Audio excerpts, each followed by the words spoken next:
Me mudé a un vecindario con reglas que debían seguirse al pie de la letra, y entendí por qué cuando alguien rompió una. Nunca pensé que una mudanza pudiera venir acompañada de advertencias que no estaban escritas en ninguna ley, porque cuando buscas un lugar tranquilo para vivir, lo último que imaginas es que alguien te entregue un documento aparte, doblado en tres, sin membrete oficial, sin firmas visibles, y te diga en voz baja que lo leas completo antes de la primera noche. El vecindario parecía normal a simple vista, demasiado normal incluso, casas casi idénticas, calles limpias, sin basura, sin grafitis, sin niños jugando afuera, sin perros ladrando, como si todo estuviera cuidadosamente contenido dentro de un horario invisible que todos respetaban sin necesidad de recordatorios. El agente inmobiliario evitó mirarme cuando mencionó ese papel extra, solo lo deslizó sobre la mesa como quien no quiere asumir responsabilidad por algo que sabe que no debería estar ahí. Me dijo que no era obligatorio firmarlo, que no era parte del contrato legal, pero que era recomendable seguirlo, una frase extraña que no venía acompañada de ninguna explicación lógica. Cuando pregunté quién lo había redactado, se limitó a decir que los vecinos, y enseguida cambió de tema, señalando la cocina, el patio, los acabados, como si el asunto no mereciera más atención. La primera regla ya era suficiente para incomodar: nunca salgas de casa después de las 10:30 de la noche, no importaba el motivo, no importaba la urgencia, no importaba si escuchabas ruidos afuera. La segunda era aún más específica: si escuchas pasos, golpes o voces durante la noche, no mires por la ventana, cierra las cortinas y apaga las luces. No había advertencias sobrenaturales, no se mencionaba peligro alguno, solo órdenes claras, secas, escritas con un lenguaje demasiado preciso para ser una broma. Conforme seguía leyendo, la sensación de estar entrando en algo que no entendía del todo se hacía más pesada.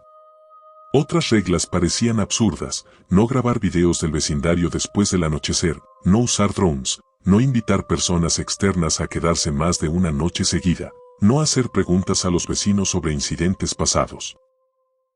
Lo inquietante no era el contenido, sino el tono, como si quien las escribió supiera exactamente qué pasa cuando alguien no las cumple, pero hubiera decidido no dejarlo por escrito. La primera noche no ocurrió nada fuera de lo común, y eso fue precisamente lo que más me desconcertó. A las 10:15 de la noche, sin que nadie lo anunciara, las luces de las casas comenzaron a apagarse una por una, como una coreografía silenciosa que todos conocían de memoria. A las 10:30 exactas, la calle quedó completamente a oscuras, sin autos circulando, sin pasos, sin ruidos lejanos, solo un silencio tan limpio que resultaba antinatural para un vecindario habitado. Al día siguiente intenté hablar con uno de los vecinos, un hombre mayor que barría su entrada con movimientos lentos y metódicos, y le pregunté de manera casual si de verdad todos seguían esas reglas. Me miró apenas un segundo, lo suficiente para notar que no estaba sorprendido por la pregunta, solo incómodo. Me respondió con una frase que se repetiría más veces de las que me hubiera gustado escuchar: aquí las reglas existen por una razón, y volvió a barrer como si la conversación hubiera terminado antes de empezar. Con el paso de los días noté más detalles que no figuraban en el papel, pero que todos parecían conocer. Nadie saludaba después del anochecer. Si dejabas algo olvidado afuera, una bolsa, una herramienta, incluso el bote de basura, nadie salía a recogerlo hasta la mañana siguiente. Las cortinas permanecían cerradas durante la noche, sin excepción. Y si alguien cometía el error de asomarse demasiado tiempo por la ventana, recibía miradas largas al día siguiente, no de reproche abierto, sino de advertencia silenciosa. Empecé a preguntarme qué tan antiguo era ese sistema de reglas, quién había sido el primero en imponerlas, y por qué nadie parecía dispuesto a cuestionarlas. No había cámaras visibles, no había vigilancia oficial, no había amenazas directas, y aún así el control era absoluto. No por miedo evidente, sino por algo más difícil de describir, como si todos hubieran aprendido, en algún punto del pasado, que la curiosidad aquí tenía consecuencias. Todo cambió la noche en que llegó el nuevo vecino, porque no venía con el mismo cuidado, no había recibido el documento con la misma seriedad, o simplemente decidió ignorarlo. Lo supe porque a las 10:47 de la noche escuché una puerta abrirse, pasos apresurados y una risa ahogada rompiendo el silencio que hasta entonces parecía intocable. Nadie salió a mirar. Nadie encendió luces. Nadie reaccionó. Y en ese instante entendí algo que no estaba escrito en ninguna regla. Cuando alguien las rompe, el vecindario no interviene. Esa fue la primera vez que sentí que el documento no era una sugerencia, sino una advertencia tardía, y que vivir ahí implicaba aceptar que había cosas que no debían verse, ni preguntarse, ni recordarse. Y aunque todavía no lo sabía, esa noche marcaría el inicio del archivo más inquietante que he decidido abrir, porque a la mañana siguiente, la casa del nuevo seguía ahí, pero para todos los demás, él nunca había existido. A la mañana siguiente, el vecindario amaneció con la misma precisión inquietante de siempre, como si la noche anterior no hubiera ocurrido nada fuera de lo normal. Las luces se encendieron casi al mismo tiempo, las puertas se abrieron en un orden que parecía ensayado, y los vecinos salieron a sus rutinas con una calma que no coincidía con lo que yo había escuchado horas antes. La casa del nuevo vecino estaba intacta. El auto estacionado correctamente, las persianas subidas, el jardín sin un solo rastro de movimiento extraño. Todo indicaba presencia, continuidad, normalidad. Y sin embargo, algo no cuadraba. Intenté convencerme de que había exagerado, de que quizás solo salió a tirar la basura tarde o a fumar un cigarro, pero esa explicación se derrumbó cuando noté que nadie parecía recordarlo. En la fila improvisada del buzón, pregunté con cuidado si sabían cómo se llamaba el chico que se había mudado la noche anterior. Las respuestas fueron evasivas, casi automáticas. «Aquí no se mudó nadie», dijo una mujer sin levantar la vista. «Tal vez confundes esta calle con la de atrás», comentó otro, sonriendo de una forma demasiado ensayada. Nadie preguntó por qué quería saberlo.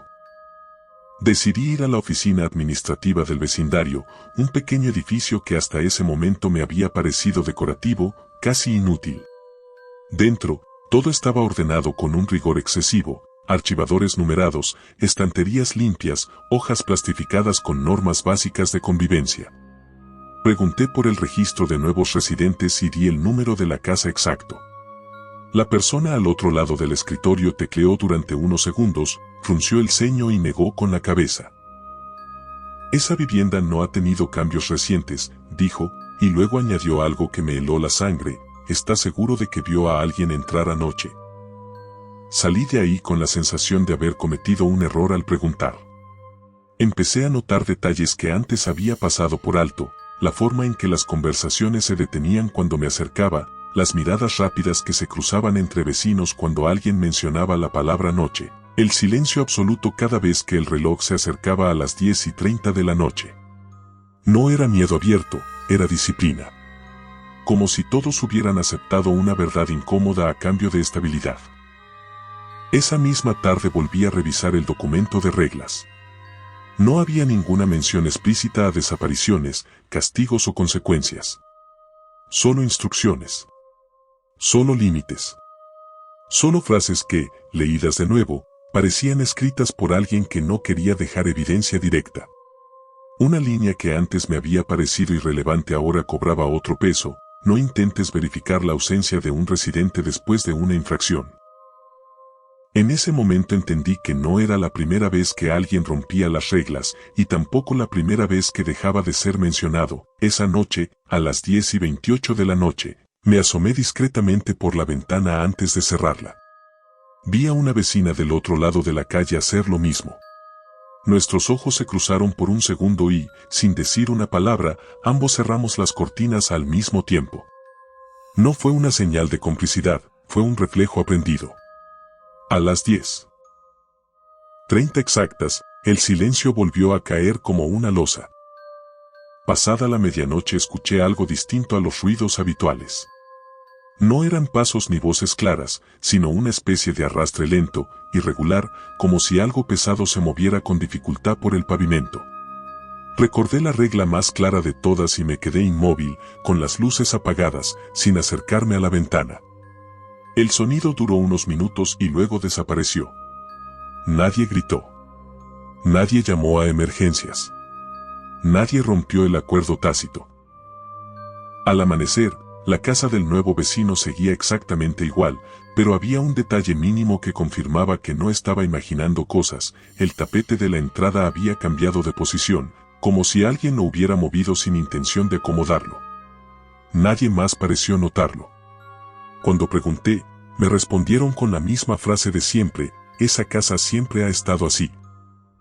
Fue entonces cuando entendí la regla más importante, la que nunca estuvo escrita: en este vecindario, la existencia depende de la obediencia. No importaba quién eras, de dónde venías o cuánto tiempo llevabas ahí. Si rompías las reglas, no te castigaban, te borraban. Y lo más perturbador no era la desaparición en sí, sino la facilidad con la que todos aceptaban seguir adelante, como si olvidar fuera una habilidad necesaria para sobrevivir. Esa noche me senté a escribir todo lo que había visto, cada detalle, cada frase repetida, cada contradicción. No sabía para qué lo hacía ni si algún día serviría de algo, pero tenía claro una cosa: si yo no dejaba constancia de lo ocurrido, corría el riesgo de convertirme en parte del silencio. Y en un lugar donde las reglas gobiernan incluso la memoria, guardar un registro podía ser la única forma de seguir existiendo. Cuando apagué la luz y miré el reloj marcar las 10:29 de la noche, supe que aún quedaban reglas que no conocía, y consecuencias que todavía no había presenciado. Y ese pensamiento fue suficiente para entender que el archivo apenas estaba comenzando. A partir de ese día empecé a vivir con una atención enfermiza a los detalles, como si cada gesto cotidiano pudiera delatarme, porque entendí que aquí no bastaba con cumplir las reglas visibles, también había que aprender las implícitas, las que nadie se tomaba la molestia de explicar porque todos las conocían desde antes. El vecindario no funcionaba por vigilancia, funcionaba por consenso, por una obediencia tan interiorizada que ya no parecía impuesta, sino necesaria para seguir siendo parte de algo que no admitía fisuras. Comencé a notar que ciertas casas nunca abrían las cortinas del todo, ni siquiera de día, y que algunas entradas tenían marcas casi imperceptibles cerca del marco, pequeños símbolos o raspaduras que nadie parecía dispuesto a comentar. Cuando pregunté de manera casual por ellas, la respuesta fue un silencio largo, incómodo, seguido de un cambio abrupto de tema, como si hubiera tocado una palabra prohibida. Era evidente que había capas de información a las que no se accedía preguntando. Decidí observar más y hablar menos. Me di cuenta de que las reuniones vecinales no se anunciaban con anticipación, simplemente ocurrían. Un grupo reducido se reunía en una casa distinta cada vez, siempre antes de que oscureciera, y se dispersaban sin despedidas formales. No había risas, no había discusiones visibles, solo intercambios breves y miradas cargadas de algo que no lograba descifrar. Nunca me invitaron, y comprendí que la exclusión también era una forma de protección. Una tarde encontré en mi buzón una hoja nueva, del mismo papel que el documento original, sin encabezado ni firma. Solo una frase escrita con la misma tipografía rígida: recuerde que las reglas también se actualizan. No decía cuáles, ni cuándo, ni por qué. Ese mensaje fue más perturbador que cualquier advertencia directa, porque implicaba que lo que yo sabía ya no era suficiente, y que cometer un error podía ser tan fácil como no estar al día con normas que nadie se dignaba a comunicar. Esa noche ocurrió algo que terminó de confirmar mis sospechas. A las 9:50 de la noche, una casa 2 puertas más abajo dejó las luces encendidas después de la hora habitual. No fue un descuido breve.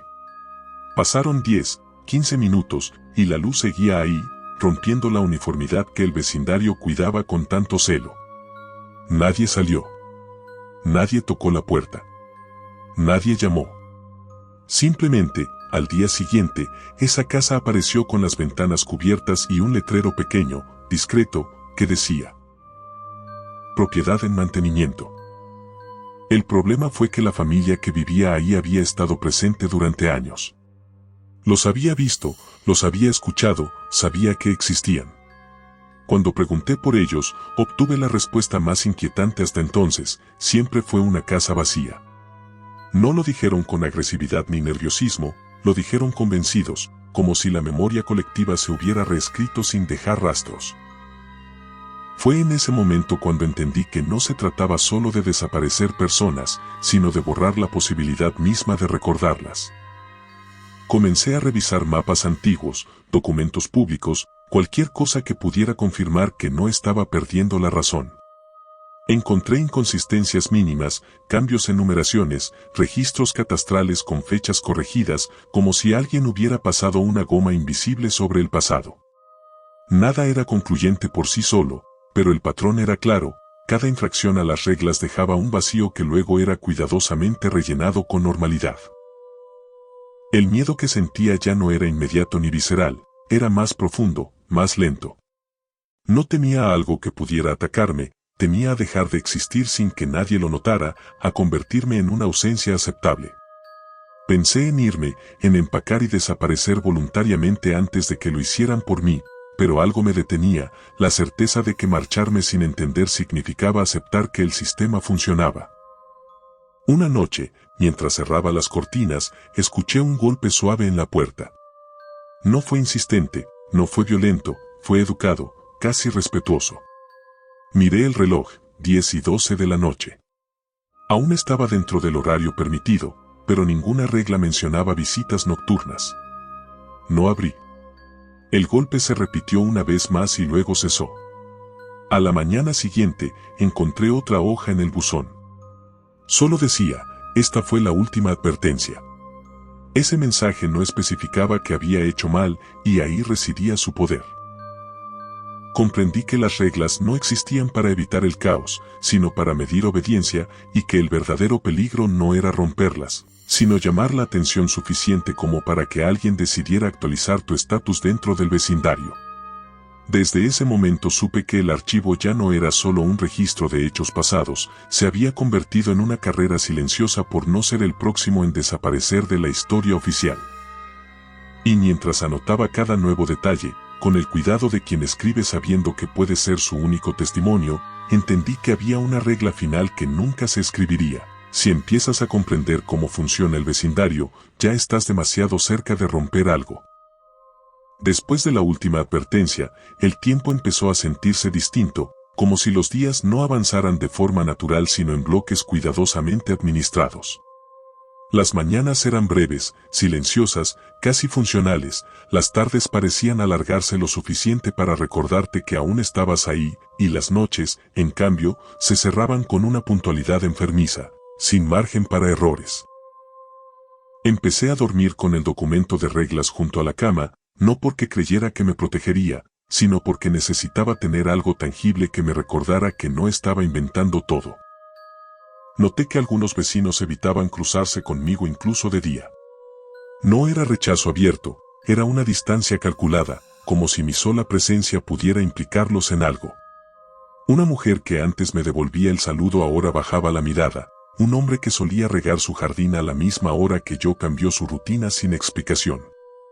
Era evidente que yo había sido marcado de alguna forma, no con una señal visible, sino con una modificación en la manera en que el vecindario reaccionaba a mí.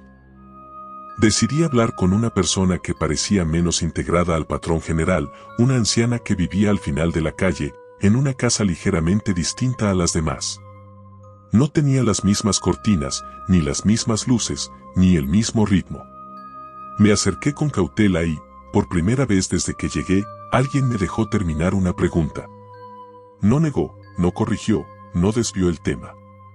Solo me miró fijamente y dijo en voz baja, las reglas no son para ustedes, son para lo que viene cuando no las siguen. Antes de que pudiera pedirle que aclarara, cerró la puerta con suavidad. Esa frase se quedó conmigo durante días. Empecé a observar la noche con otros ojos, no buscando algo en particular, sino tratando de entender qué se estaba conteniendo. Me di cuenta de que los sonidos nocturnos no eran aleatorios, siempre seguían un patrón, siempre empezaban en el mismo punto del vecindario y se desplazaban lentamente, como si recorrieran las calles comprobando algo. Nunca se escuchaban pasos apresurados, ni carreras, ni voces claras. Era un movimiento constante, paciente, que parecía no tener prisa. Una madrugada desperté antes de la hora habitual, sin razón aparente. El reloj marcaba las 4:17 de la mañana afuera, la calle estaba iluminada por una luz que no reconocí. No era el alumbrado público, era más tenue, más uniforme. Me acerqué a la ventana con el cuidado de quien sabe que está a punto de cruzar un límite invisible. Recordé la regla, no mirar si escuchas ruidos. No decían nada sobre luces. Corrí apenas la cortina lo suficiente para ver la silueta de varias figuras detenidas en medio de la calle, inmóviles, demasiado alineadas para ser personas simplemente paradas. No duró más de unos segundos. La luz se apagó y todo volvió a la normalidad. Al amanecer, no había marcas, ni rastros, ni señales de que algo hubiera estado ahí. Sin embargo, el vecindario amaneció más disciplinado que nunca. Nadie salió hasta más tarde. Nadie habló. Nadie pareció sorprendido. Era como si todos hubieran recibido el mismo recordatorio nocturno, uno que no necesitaba ser discutido. Ese día encontré un cambio en el documento de reglas. No lo habían reemplazado, habían añadido una página. La nueva regla decía simplemente, no intente documentar lo que ocurre durante el horario restringido. No explicaba cómo sabían que yo había intentado mirar, ni por qué asumían que lo haría otra vez. Solo dejaba claro que estaban atentos. Y lo más perturbador fue darme cuenta de que la advertencia no venía acompañada de amenaza alguna. No la necesitaban. Empecé a considerar seriamente irme. No como huida, sino como última forma de preservar algo de control.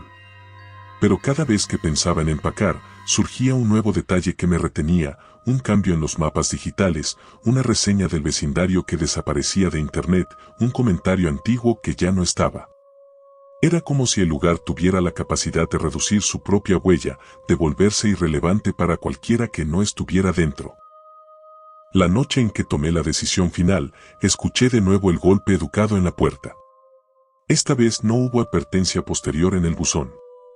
Solo silencio. Me quedé inmóvil, contando los segundos, consciente de que cualquier reacción podía ser interpretada como una respuesta. No abrí. No hablé. No miré. Y por primera vez desde que llegué, sentí que el vecindario estaba esperando algo de mí. Cuando el reloj marcó las 10:30 de la noche, el golpe cesó. A la mañana siguiente, encontré una última hoja bajo la puerta. No tenía texto, solo una línea horizontal al centro, como un espacio reservado para algo que aún no se había escrito. Entendí entonces que el archivo estaba incompleto a propósito y que la siguiente entrada no dependería de lo que yo viera, sino de lo que decidiera hacer. Porque en este vecindario, obedecer te mantiene visible. Pero irse puede ser la infracción definitiva.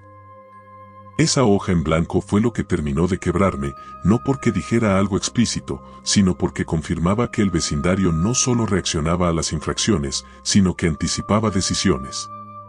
No era un sistema pasivo. Observaba, calculaba y dejaba espacios para que uno mismo se delatara. Pasé el resto del día con una sensación constante de estar llegando tarde a algo que aún no entendía del todo, como si la historia ya estuviera escrita y yo apenas estuviera leyendo los márgenes. Decidí hacer algo que hasta ese momento había evitado, revisar la casa a fondo. No buscando salidas secretas ni pruebas espectaculares, sino detalles mínimos, inconsistencias, rastros de que otros antes que yo hubieran hecho lo mismo. En el ático encontré polvo acumulado de años, pero también marcas en el piso, como si cajas pesadas hubieran sido movidas repetidamente. En el sótano, detrás de un estante fijo, descubrí una pared con un tono distinto, más nuevo, mal disimulado. No había nada detrás, solo la certeza de que alguien había sellado algo y decidió no dejar registro. Esa noche, antes de la hora límite, escuché voces apagadas viniendo de la calle. No eran discusiones ni gritos, eran conversaciones bajas, coordinadas. Me asomé apenas lo suficiente para ver a varios vecinos reunidos frente a la casa vacía del hombre que había salido después de las 10:30. No había policías, no había vehículos oficiales, no había herramientas visibles. Solo personas de pie, formando un semicírculo perfecto, como si estuvieran esperando una señal. A las 10:29, todos se dispersaron sin decir una palabra, y la casa volvió a quedar sola, sellada por el silencio. Al día siguiente, la numeración de las casas había cambiado. No de forma drástica, no lo suficiente como para llamar la atención de alguien externo, pero sí lo necesario para que la casa del nuevo dejara de existir oficialmente. Donde antes había un número, ahora había una secuencia distinta, perfectamente alineada con el resto de la calle. Nadie parecía notarlo. Nadie parecía recordar que algo había cambiado. Yo mismo dudé durante un segundo de mi memoria, y ese segundo fue el más aterrador de todos. Volví a hablar con la anciana del final de la calle. Esta vez no me cerró la puerta de inmediato. Me dejó decir una sola frase: ¿qué pasa con los que rompen las reglas? Ella suspiró, como alguien cansado de cargar con un secreto demasiado tiempo, y respondió: no pasa nada, y ese es el problema. Antes de que pudiera insistir, añadió algo más: el vecindario no los castiga. Los absorbe. No usó metáforas. No dramatizó. Lo dijo como quien describe un trámite inevitable. Esa palabra, absorber, empezó a darle sentido a todo. Las desapariciones limpias. Los registros corregidos. Las memorias alteradas. El esfuerzo colectivo por mantener la normalidad. No se trataba de eliminar cuerpos ni de esconder violencia visible, sino de integrar la ausencia como si siempre hubiera sido parte del diseño. El vecindario no expulsaba a quienes fallaban. Los redistribuía en algo que no requería recuerdo. Esa noche, tomé la decisión de irme al amanecer. No informé a nadie. No empaqué de manera evidente. Dejé la casa tal como estaba, siguiendo cada regla por última vez. A las 10:30 de la noche apagué las luces. Cerré las cortinas. Me senté en la oscuridad, escuchando ese movimiento lento y regular recorrer la calle una vez más. Sentí, por primera vez, que se detenía frente a mi casa más tiempo del habitual, como si evaluara algo que no terminaba de cuadrar. A las 4:05 de la mañana, sin sonidos previos, la puerta principal se abrió sola unos centímetros y se detuvo. No entró nadie. No salió nada. Solo quedó ahí, abierta, como una invitación o una advertencia. No me moví. No respiré más de lo necesario. Minutos después, la puerta volvió a cerrarse con suavidad. Cuando salió el sol, la casa estaba intacta, pero el documento de reglas había desaparecido del lugar donde siempre lo dejaba. Al amanecer cargué el auto y me fui sin mirar atrás. Nadie salió a despedirse. Nadie intentó detenerme. Al final de la calle, antes de girar, vi a varios vecinos de pie, observando en silencio, no con hostilidad, sino con algo parecido a alivio. Como si mi partida hubiera resuelto un problema que no podía nombrar. En ese instante comprendí que irse también era una regla, solo que no todos tenían permitido descubrirla. Años después, intenté volver a ubicar el vecindario en mapas, registros, anuncios inmobiliarios. No encontré nada concluyente.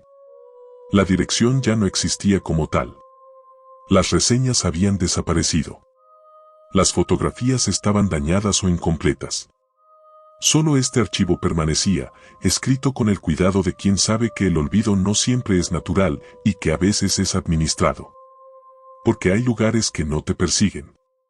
No te atacan. No te amenazan.